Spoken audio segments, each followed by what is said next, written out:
Hello बच्चों। तो चलिए इस प्रश्न को पढ़ते हैं। प्रत्येक को x के सापेक्ष अवकलित कीजिए cos tan वर्गमूल x प्लस एक।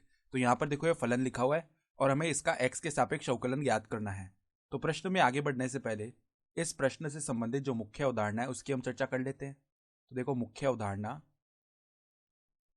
जो cos x का अवकलन होता है x के सापेक्ष, वो किसके बराबर होता है?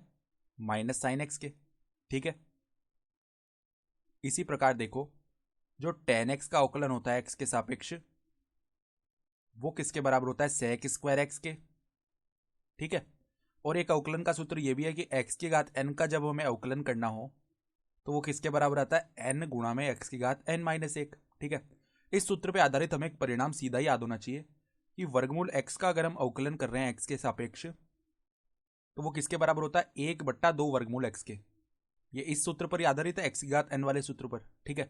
तो अब देखो हमारे पास में जो फलन है उसको हम एक बार के लिए y बोल लेते हैं। तो y बराबर में कॉस के अंदर लिखा हुआ है tan वर्गमूल x प्लस एक।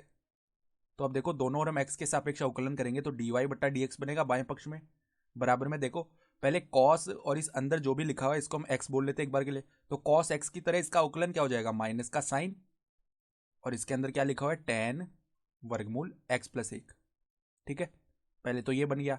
अब देखो श्रृंखला नियम से जो अंदर tan वर्गमूल x प्लस एक लिखा हुआ है इसका हम पुनः अवकलन करेंगे x के सापेक्ष। तो पहले कैसे होगा? sec स्क्वायर वर्गमूल x प्लस एक। ठीक है, इस प्रकार हो गया। अब देखो श्रृंखला नियम लगेगा पुनः, और ये जो अंदर वर्गमूल x प्लस एक लिखा हुआ है इसका अवकलन करेंगे। तो वर्गमूल x की तरह पहले इसका अवकलन क्या होगा? 1/2 वर्गमूल x प्लस एक। तो बट्टा में 2 वर्गमूल x प्लस एक आ गया।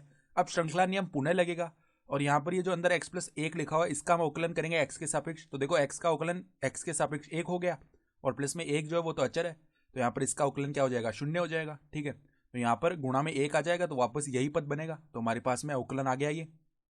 तो हमारा उत्तर भी क्या हो जाएगा? यही हो जाएगा। ठीक है। तो आशा करता हूँ कि आपको ये प्रश्न समझ में आया होगा।